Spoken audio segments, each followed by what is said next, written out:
حضرت اقدس مولانا حافظ محمد اسماعیل صاحب نور اللہ مرقدہ میں انہیں ملنے کے لیے گیا، کچھ ہدیہ پیش کیا، کہنے لگے پنجابی تھے، کہنے لگے عبدالحنان میرے تے احسان کری۔ میں نے کہا حضرت کیا؟ فرمانے لگے بیٹے اگر تو میرے جنازے پر موجود ہو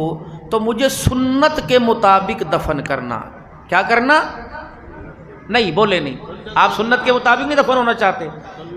سنت کے مطابق مجھے بولو سنت کے مطابق۔ میں نے کہا حضرت وہ کیسے؟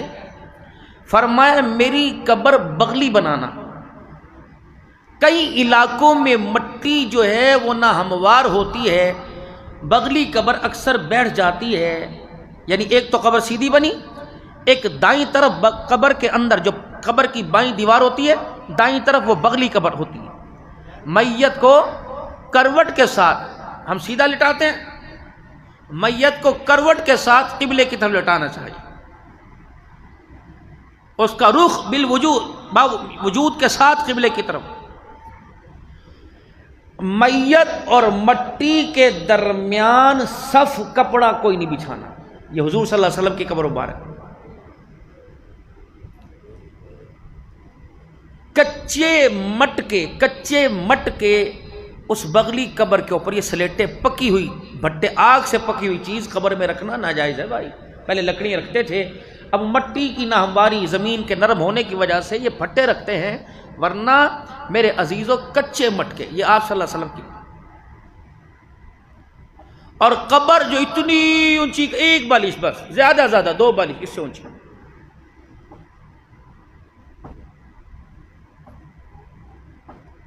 تین کپڑوں کے اندر میت کو کفن دینا، 3 کپڑوں، سینہ بند اور 2 چادروں میں لپیٹ دینا، پگڑی باندھو، مدینے کا رومال ڈالو، وہ تمہاری مرضی، لیکن سنت یہ سنت آنس کے 3 چیزیں بس، ایک سینہ بند، 2۔ ناراض نہ ہو تو اگلی بات کر دوں۔ دیکھو آج کے اس پروگرام پہ لاکھوں روپیہ خرچ ہوا، ایک تو سنت لے کے جانی چاہیے۔ اگر اللہ کی قسم، قرآن کی قسم، دنیا کے اندر کوئی سنی دیوبندی اہل حدیث ثابت نہیں کر سکتا کہ نبی کی قبر بنانے کے بعد کسی نے کھڑے ہو کر وہاں اذان دی ہو۔ اگر یہ حق ہوتا تو ماں عائشہ بلال کو کہتی کہ بلال محبوب دنیا سے گیا، سرانے کھڑے ہو کر اذان دے۔ یوں نبی نے فرمایا صلی اللہ علیہ وسلم، ثم صلو علیہ، کروڑوں رحمتیں ہوں اور کروڑوں درود و سلام امتیوں کی طرف سے ہو حضور کے روزے پر۔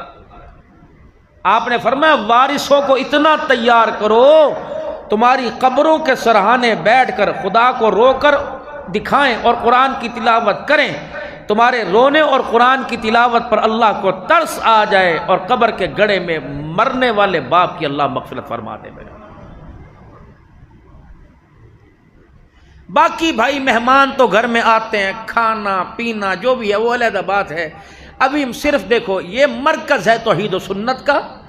مارے کھائی مولانا صدیق ربانی رحمت اللہ علیہ نے، اور آج تک کسی نہ کسی ذریعے زاویے سے اس ادارے کے بانیان کو کہیں نہ کہیں پریشانی کا ایک بہت بڑا اللہ نے ایک مرکز عطا فرمایا، بہت بڑا مرکز۔ اور جو آج چہروں پہ داڑھی سجی ہوئی، ایمان اعتقاد دل کے اندر لوہے کے گارڈر کی طرح مضبوط ہے، یہ اللہ کی قسم سارا اس مرکز کا فیض اور مرکز کا نتیجہ ہے۔ آپ حضرات سے درخواست، ہم ہر جمعے میں چندوں کی اپیل کرتے رہتے ہیں، یوں کر دو یوں کر دو یوں کر دو، کام کبھی کسی کا رکنا بھی کوئی نہیں۔ ان مراکز پر خرچ کرنا، تعاون کرنا، دعائیں لینا دینا، یہ ہمارے لیے سعادت مندی کا ذریعہ ہے۔ لگے رہنا، نسلوں کو بھی لگائے رکھنا، کہیں نہ کہیں اللہ کو سانس لینا اتنا پسند آ جائے گا، اللہ دونوں جہان کی خیریں عطا فرما دے گا۔ تو حضرت طفیل کھڑے ہوئے اور جناب طفیل کھڑے ہوئے اور چادر کو ہلائے، لوگو میری بات سنو، اس دھرتی کے اوپر آسمان کے سائے تلے رحمت عالم صلی اللہ علیہ وسلم کو جس آنکھ نے دیکھا وہ آنکھ میرے علاوہ کسی اور کے پاس نہیں ہے۔ تو جتنے حاجی تھے، چاہتا کوئی حج کا مسئلہ پوچھتا، کوئی حج کے رکن کا مسئلہ پوچھتا، کوئی احرام کی چادر کا مسئلہ پوچھتا، کہ رحمت دو عالم صلی اللہ تعالیٰ علیہ وسلم کو دنیا سے گئے کئی سال ہو گئے، ہمیں بتا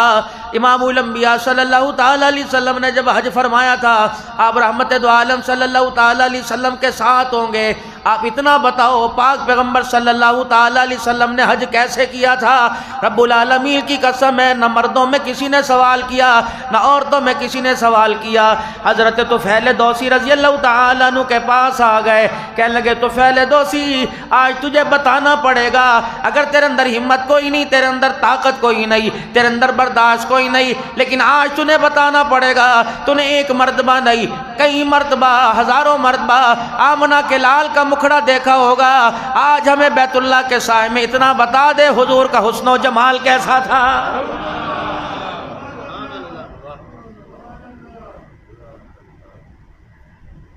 جسے حضور سمجھ نہ آئے، جسے نبی کی شان سمجھ نہ آئے، جسے بشریت کے اندر نبی سمجھ نہ آئے، میرے عزیز و ختم نبوت کا تاج پہننے والا، قل انما انا بشر مثلکم یوحی الی انما الہکم الہ واحد، جسے یہ سمجھ نہ آئے خدا پاک کی قسم ہے اسے سجدے کے اندر جا کر بھی خدا کی توحید سمجھ کوئی نہیں آئے گی۔ اتنا کہنا تھا جناب طفیل دوسی رضی اللہ تعالیٰ عنہ، اللہ اکبر، چیخے مار مار کے رونے لگے، دھاڑے مار مار کے رونے لگے، کہنے لگا پوچھنے والوں میں تمہیں ضرور بتاتا، حضور کی آنکھوں کا رنگ بتاتا، آپ کی پیشانی بتاتا، آپ کے چہرے کی سفیدی بتاتا، آپ کی ابرویں بتاتا، آپ کے لب بتاتا، آپ کے ہاتھوں کی لکیریں اور ہاتھوں کی انگلیوں کی باریکی بتاتا، ناخن مبارک کیسے تھے میں سارے کا سارا بتاتا۔ رب العالمین کی قسم ہے جاؤ حسان بن ثابت سے پوچھ لو، نہ یقین آتا ابو بکر سے پوچھ لو، عمر فاروق سے پوچھ لو، دوہرے داماد سے پوچھ لو، جو دو مرتبہ نبی کے گھر میں دولہا بن کے آیا، اللہ نے وہ دنیا کے اندر آنکھ ہی کسی کو عطا نہیں فرمائی جس آنکھ نے جی بھر کر امام الانبیاء کا دیدار کیا ہو۔